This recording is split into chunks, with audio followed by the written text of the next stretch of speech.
Bueno, empezaremos explicando el punto 4 del tema 5, que son las actualizaciones y los parches. Las actualizaciones son paquetes de software donde se introducen mejoras y corrigen defectos. Los parches, más de lo mismo.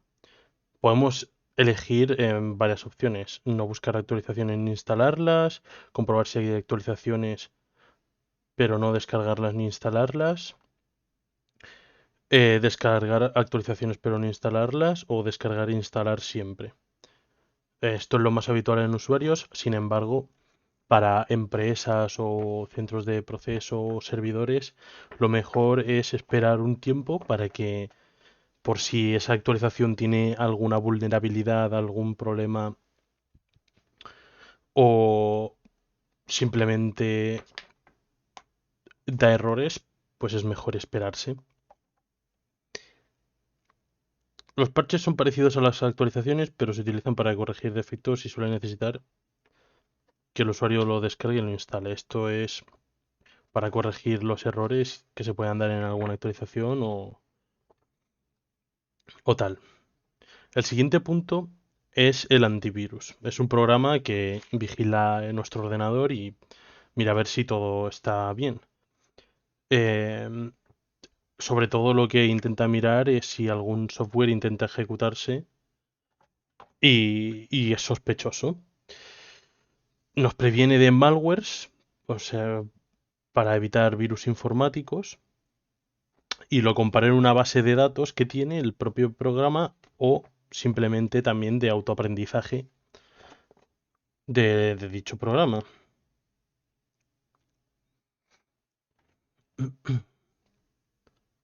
Vale, ahora vamos con la monitorización.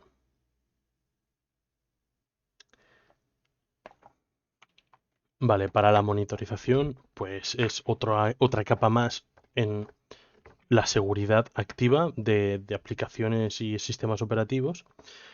Entonces, nuestra obligación como usuario de conocimiento, pues es a los usuarios que no saben, formarlos a los usuarios, decirles cómo va e instalar los programas necesarios para monitorizar el equipo. Revisar los logs del sistema y las aplicaciones para ver si ha habido algún suceso que no encaje. Entonces, anotarlo y que quede el registro de que algo ha sido sospechoso o algo ha cambiado o algo ha sido modificado. Y pues esto se guarda dependiendo de la aplicación en un sitio u otro. Entonces simplemente tenemos que encontrar dónde es y acceder al log de la aplicación y ver que todo esté en orden o si algo está fuera de lo normal, pues tenerlo en cuenta. Hay que activar una copia de sincronización del log, si lo permite el equipo, que dará un aviso para cada vez que... Bueno, no. Eh, Simplemente se graba el log en otra máquina. Entonces se graba en nuestra máquina y en otra de que es la que se ha hecho la copia sincronizada del log. Revisar la ocupación del sistema. El disco y la CPU principalmente. También la GPU. Ahora en esta época de tanta minería, criptomonedas y tal, pues hay programas que te dejan tu ordenador bueno, en segundo plano, encendido o trabajando en segundo plano y las gráficas también a veces las ponen a trabajar minando sin que tú te des cuenta. Entonces hay que tener en cuenta eso, hay que pues monitorizar el sistema y que no esté extremadamente cargado.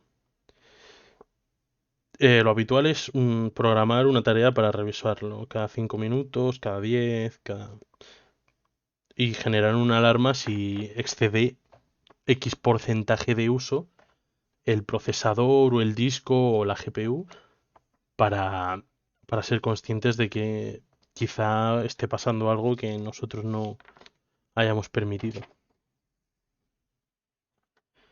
Vale, otra capa más, otro punto de la monitorización es suscribirse al programa, bueno, al sistema de noticias que tiene la aplicación en sí, que nos dará información sobre nuevos parches, nuevas actualizaciones, cambios, etcétera. Si han añadido funcionalidades, si las han cambiado, si las han quitado. O sea que nos viene muy útil para estar pendiente, o sea, para estar actualizados en el programa y saber qué es lo que sucede con él y qué necesitamos para si queremos actualizarlo, ¿no?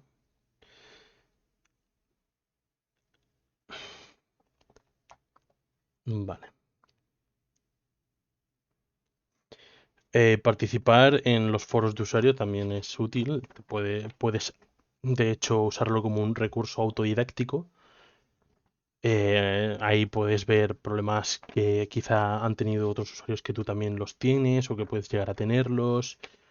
Eh, Podemos pedir ayuda y que alguien que haya tenido ese problema y lo haya solucionado nos conteste y demos con una solución. Así que es la utilidad de estar en foros de usuarios y participar y tal. Vale, la monitorización de los logs consiste primero en diferenciar qué es el problema y qué no es un problema. Esto y lo sabemos con ayuda del texto del log que tenemos que saber, según nos indica, si hay una gravedad crítica, alta, media, baja o un simple aviso.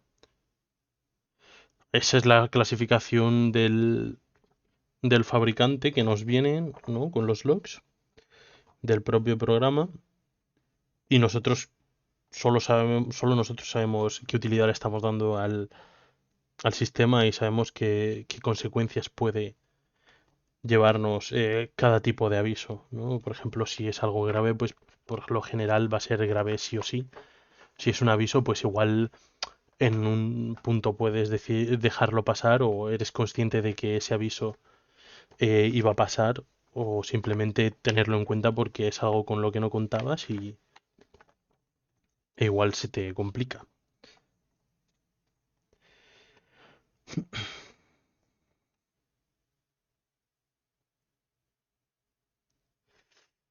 Vale.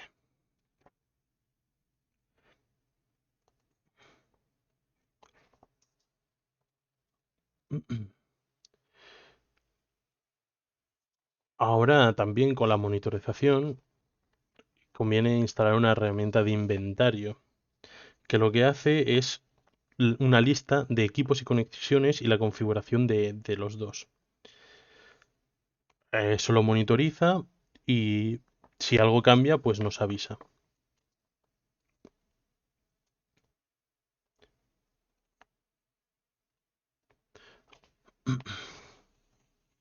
Las herramientas facilitan el trabajo del administrador porque son bastante completas, entonces lo que hacen es que rastrean la red periódicamente y buscando altas y bajas de equipos en el inventario, de los equipos que están registrados en la herramienta que usamos. Esa herramienta también es capaz de identificar distintos tipos de equipo, no solo ordenadores, sino también equipamiento de la red, así que es necesario que ofrezcan interfaces estándar para que sea todo más accesible y más sencillo de entender.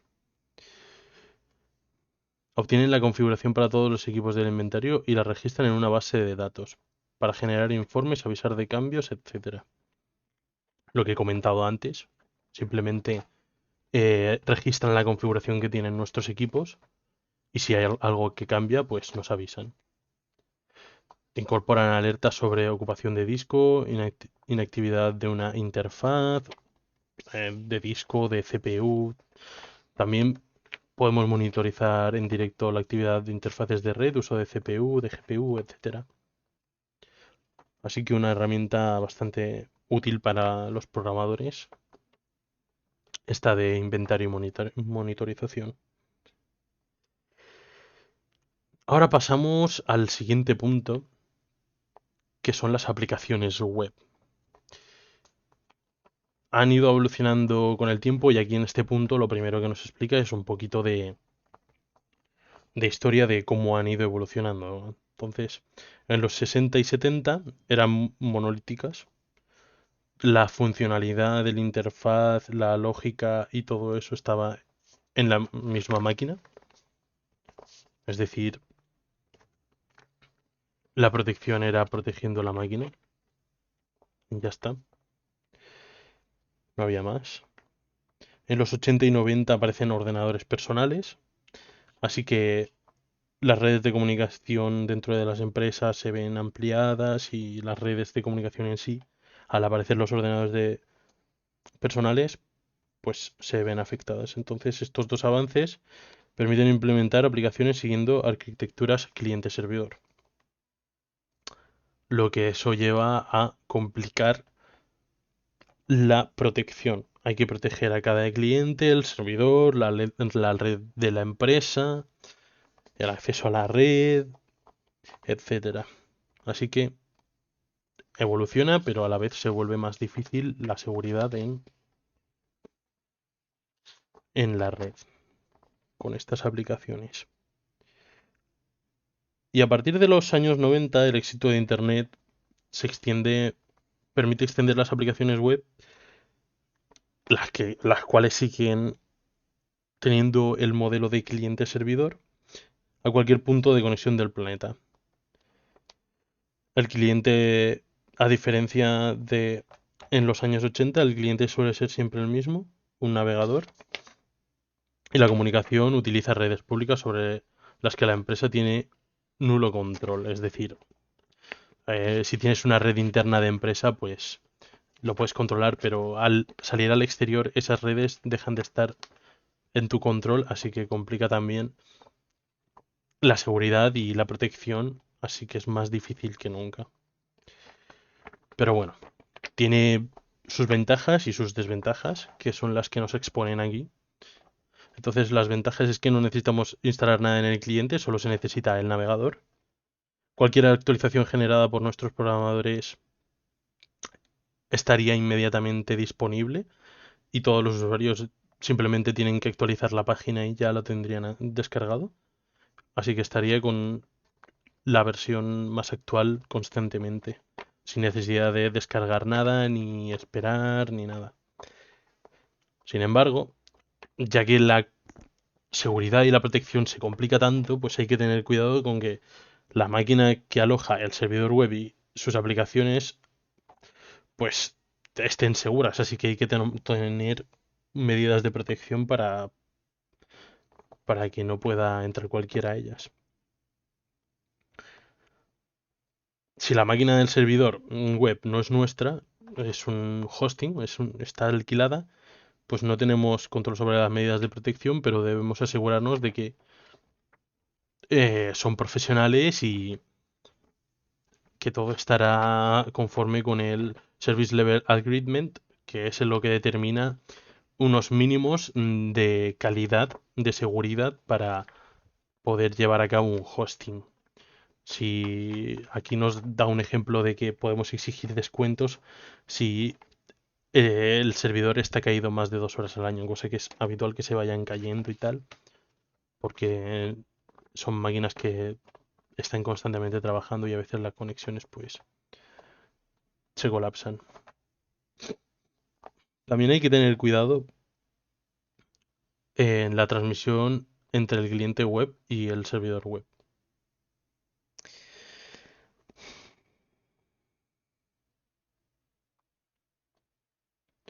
Debemos optar por un protocolo seguro que actualmente es el HTTPS.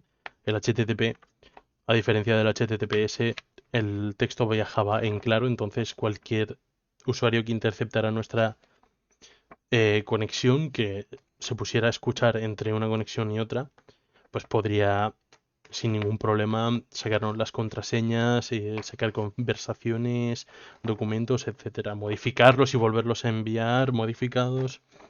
Así que es importante que esté bien protegido con el protocolo HTTPS. También hay que tener cuidado con la máquina de un usuario conectado porque esta puede haber sido hackeada y su navegador también. Entonces, cualquier persona que acceda ahí con contraseñas, con usuarios y tal, pues toda esa información se puede ver comprometida si ha sido hackeada. Es lo importante del antivirus que proteja esa parte. Ahora pasamos al último punto, que es el cloud computing, que después de las aplicaciones web, la evolución es el cloud computing. No es cloud storage como el iCloud, el Dropbox, el Drive, no tiene nada que ver. Esto es simplemente una máquina que ejecutará un entorno virtualizado de manera que podemos regular la potencia. O sea,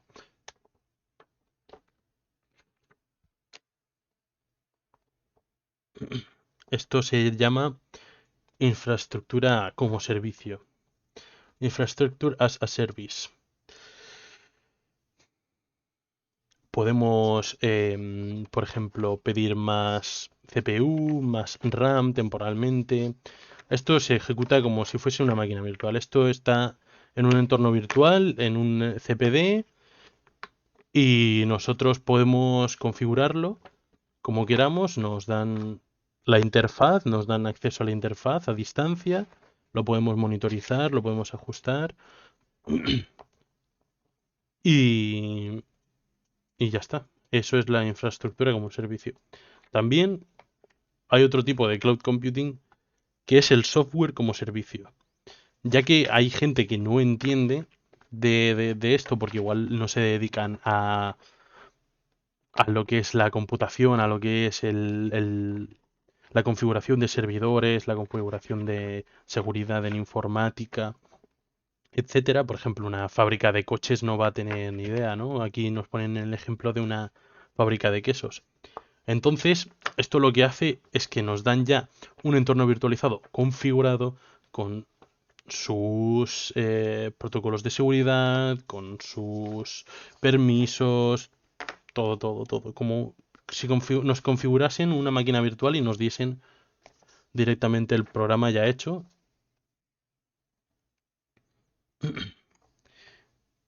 Y eso es todo.